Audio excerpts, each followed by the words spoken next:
You're listening to the North Parkway Podcast, weekly talks designed to help you take the next step in your spiritual journey. You can learn more about our church at northparkway.org. And if these talks are helpful to you, consider using the link in the description to give. Your financial support helps us continue to make great content. All right, well, that's enough intro. Let's get to today's talk. Imagine this. You're 6 years old and you can't get over the fact that when you grow up and go to your graduation, you might trip and fall and everybody's going to laugh at you. Or your 4-year-old just learned how to skate, but they're worrying about the hospital bills that surely will come when they break a leg because they're going to join a hockey team. Or when you haven't seen someone in a long time, and the one thing you remember about them from your childhood is the time in PE when you kicked a kickball across the gym and kicked their front tooth out. And you just hope that that's not the thing that they remember about you. Yeah, that oddly specific thing was me. Apparently I kicked somebody's tooth out, but she's fine now, it's okay. Sometimes we worry about the weirdest things. In today's lesson of Traveling Light, the series we've been in for the past few weeks, we're talking about the burden of worry. Can everybody say worry? Now, first, let's give credit where credit's due. This message is based on a book called Traveling Light by Max Lucado. I may even, from time to time, use phrases straight from the book. If this topic interests you, feel free to look the book up on Amazon, or we even have a couple copies in the back if you want to check that out. Now, back to worrying. What if somehow, some way, one of the toddlers in the nursery that I'm in charge of get a hold of some Sharpies and start to color on the walls? Or when I'm at kids camp with a room full of boys and it's nighttime, they're supposed to be going to bed and they won't be quiet and they're all fighting each other because they just want to sleep, and I say, it's time to go to bed, be quiet. And so I go back to my bed, and then all of a sudden, it's too quiet. Start to worry. Or when I'm preaching a message on a Wednesday night, and the youth members start to get out their phones and take a picture of me, each one of them, time after time, taking a picture of me, and then I have to wait until the end of the message to find out what was so important and why they needed to take a picture of me and to figure out what they posted. Full of worry. So, I know I'm making light of the situations that sometimes they actually feel worse than what I'm talking about. But if a 6-year-old actually came up to you and said, I am afraid that when I'm older, I won't get my driver's license. I'm not going to be able to pass the test. Lucado states, you're too young to worry about those things. When the time comes, you'll know what to do. Fortunately, most kids don't have those kinds of thoughts. They don't have those kinds of worries. But unfortunately, we as adults have more than our fair share. Worry is a burlap bag of burdens. It's overflowing with what ifs and hows. What if it rains at my wedding? How will I know when to discipline my kids? What if I marry a guy who snores? How will I pay for our baby's tuition? What if after all my dieting, they learn that lettuce is fattening and chocolate isn't? The burlap bag of worry, cumbersome, chunky, unattractive, scratchy, hard to get a handle on, irritating to carry, and impossible to give away. No one wants your worries, not even you, Lucado states. Now, worry divides the mind. The biblical word or Greek word for worry is merimna. It's a compound word of two Greek words, merizo, to divide, and nous, the mind. How worry works is it divides the mind from what you need to be focusing on currently and gives you the anxiety of what's to come. Whether it be tomorrow that you're focusing on, next week, or even next year's, it doesn't belong in the here and now. You can worry yourself to death, into sickness, high blood pressure, migraines, headaches. All these things could come up. In Matthew 6:27, Jesus asks, "Can all your worries add a single moment to your life?" And the answer is simple. It's no. All the extra worry is for nothing. It doesn't matter how much you worry, it won't add to your life. Now, speaking of extra worry, I may have given someone this week a little bit of extra worry coming into today. Julie, you want to come up here? Because, see, a couple days ago, I asked Julie to be a volunteer, and I didn't tell her anything of why I needed her on stage. I just asked her to come up here and be a volunteer. So, are you a little bit worried about what's going to happen right now? A little bit. A little bit. How about now? Maybe a lot. Maybe a lot. Okay. So, Julie, I just want you to know that this is what I have for you. All that extra worry was for nothing. You had nothing to worry about. You go ahead.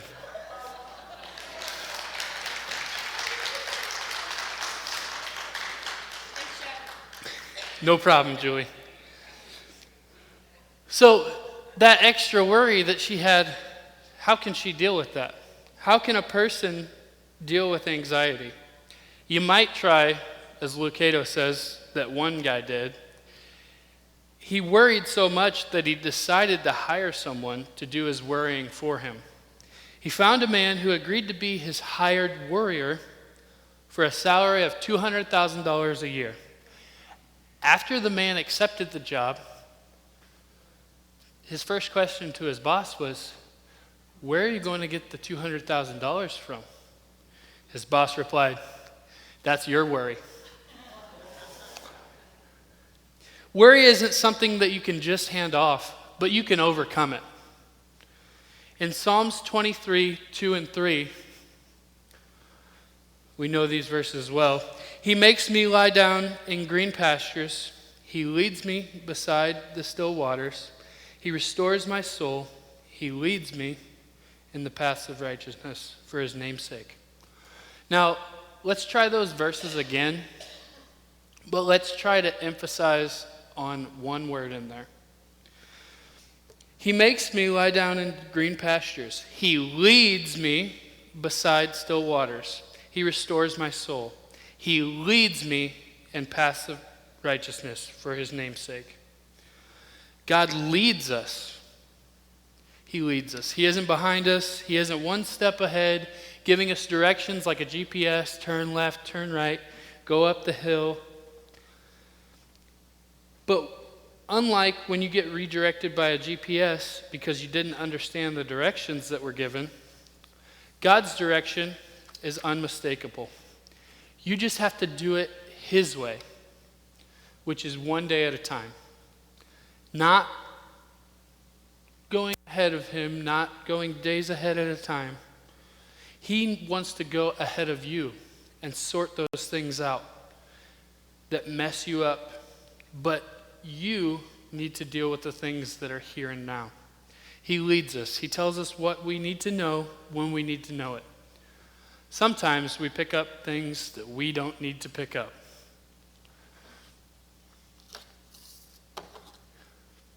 Now, I don't know, it's kind of small, but hopefully you can see this. So what is this? Yep, a bottle rocket is a firework, right? And now what is this? A lighter. And yes, it works.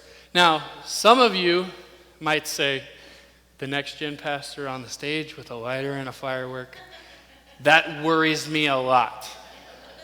As it should.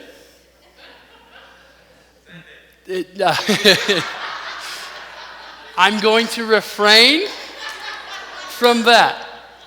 But, now this is all fine and good, right? But what if I have this and and the fire starts to get closer, well, there it is, starts to get closer to more fireworks. If I have this many fireworks in my hand, it starts to get scarier. Now, one wasn't that big of a deal. I think I could deal with the mess of one firework going off in the church, and it'd be okay. Probably wouldn't hurt someone, probably. But if 5 went off at once, we might have some issues and some hospital visits. We need to do that with our worries. We don't need to stack them all together and hold them. We need to let them down and only deal with what we can. So, once I set that stack down, it was less dangerous because it was something that I could deal with. The one firework was fine. It didn't bug me to be holding that and a flame close to it, but 5, it did. Now, when we want to be out of danger of worrying about everything, we have to say the words, I won't worry about tomorrow. Try and say that with me. I won't worry about tomorrow. Drop the burlap sack, step away from the stack of fireworks. God promises to lead us and be a light to our feet, but not a crystal ball into our future. Can I have everyone stand with me for the reading of God's word? Not that this one is any more important than the rest of them, but I just wanted to do something with this afterwards. So, Hebrews 4:16. So let us come boldly to the throne of our gracious God. There we will receive his mercy, find grace to help us when we need it most. Okay, let's look at a different translation as well. Let us therefore boldly approach the throne of our gracious God, where we may receive mercy and in his grace find timely help. Now, on the count of 3, if you are able to, I want you to jump. 1, 2, 3, jump. Okay, you can sit down.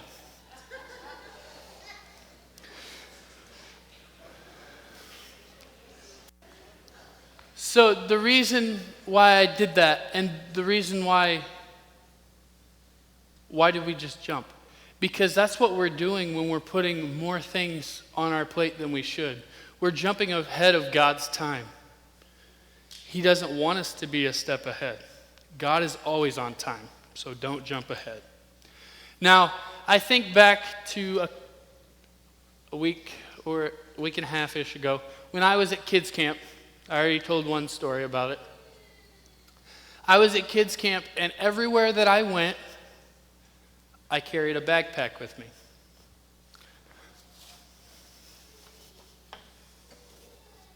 This backpack. So everywhere that I went, I carried a backpack. And I brought this backpack because I knew that I needed certain things for certain activities that we were going to do throughout the day. Now, I had my Bible for service, my towel for the beach, Band-Aids for injuries. I knew the schedule and where we were going to be when we were going to be there. Now, the boys would always ask me questions like, what are we doing next? Or the ever-popular favorite, when's free time? But before we could leave the cabin, I would always have the here's the plan speech, giving them the opportunity to get what they needed for the activities. And at some points they would ask, Shad, can you put this in your bag? I know that I'm going to need it, but I don't need it right now, but I'll come get it from you later. And without fail, they'd come up to me and say, hey, I need the money you put in your bag. I'm back to get it, or a water bottle, or whatever it may have been. But just imagine, I'll pick on this one. Just imagine if Liam, on Monday afternoon asks me, Pastor Shad, can you put this shirt in your bag? And I ask him, I say, what's this shirt for? And he says, oh, that's the shirt I'm going to wear on Friday when we go home. I'll come back when I need it. If each one of those boys, I only had 5 boys in my cabin, but if each one of those boys did, which I tried to pack this bag pretty full, if they did that, it would start ripping, it'd be bursting at the seams, full of the things that I didn't need to carry with me. Now, I thought of a funny one, especially dealing with camp and boys, which is, what if all my boys said, we're wearing our wet swim trunks to bed because we're going to use them tomorrow? And yeah, that probably happened somewhere in the cabin at some point. But we don't need those things until it's the right time. We don't need to let worry into our lives and weigh us down and be ripping us at the seams with something that doesn't even make sense to prepare for yet. I know God's provision is timely, so I can enjoy the present. Matthew 6:34 gives us a look at this. It says, give your entire attention to what God is doing right now. And don't get worked up about what may or may not happen tomorrow. God will help you deal with whatever hard things come up when the time comes. Lucado states, I don't know what I'll do if my husband dies. You will know when the time comes. I could never lead a church. There's too much that I don't know. You may be right, or you may just be wanting to know everything too soon. Could it be that God will reveal answers to you when the time comes? The key is this: meet today's problems with today's strength. Don't start tackling tomorrow's problems until tomorrow. You don't have tomorrow's strength yet. You simply have enough for today. Now, how many of you have ever went on a vacation? You went on a vacation, maybe it was far away, maybe it wasn't so far away. But when you went on that vacation, all of a sudden, either you remembered or you got a phone call and something went wrong when you were gone back at your house. Maybe it's a little thing like you left the air conditioner on a little bit too low and now you're going to waste a bunch of money on energy. Or your neighbor calls and says a tree fell on your house while you're gone because it was a big storm. Now you're all worked up. You're gone, you're away. You're worried about what your house looks like and what state it's in. And you have all these questions for your neighbor, but they just can't seem to communicate with you properly. But you need to be back in order to see it and assess it yourself. Because you have all these questions that if you are not there and close to the worry, it'll never be solved. So if we're not close to the worry and we're far away from it, if we don't stay in today's worry and be close to it, we jump ahead till tomorrow. Now, Jesus put it simply like this in a different version of Matthew 6:34. And he said, so don't worry about tomorrow, because tomorrow will have its own worries. Each day has enough trouble of its own. There's trouble every day. There's things that come up in your life that maybe you didn't think you were ever going to have to deal with. But if you're already jumping ahead to Wednesday's problem and it's only Sunday, how are you going to deal with Sunday's problems?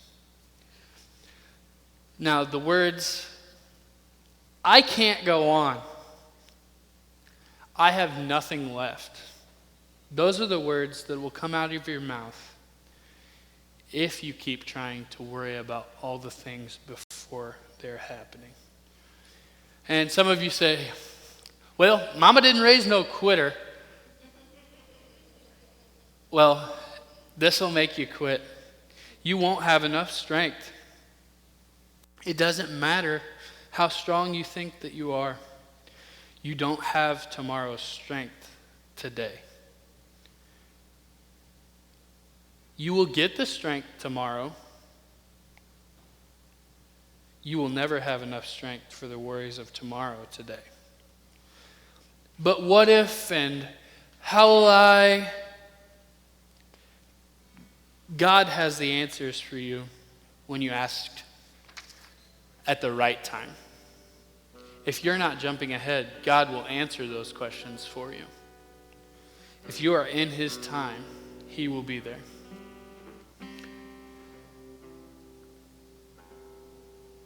We have what we need in the moment if we trust in God.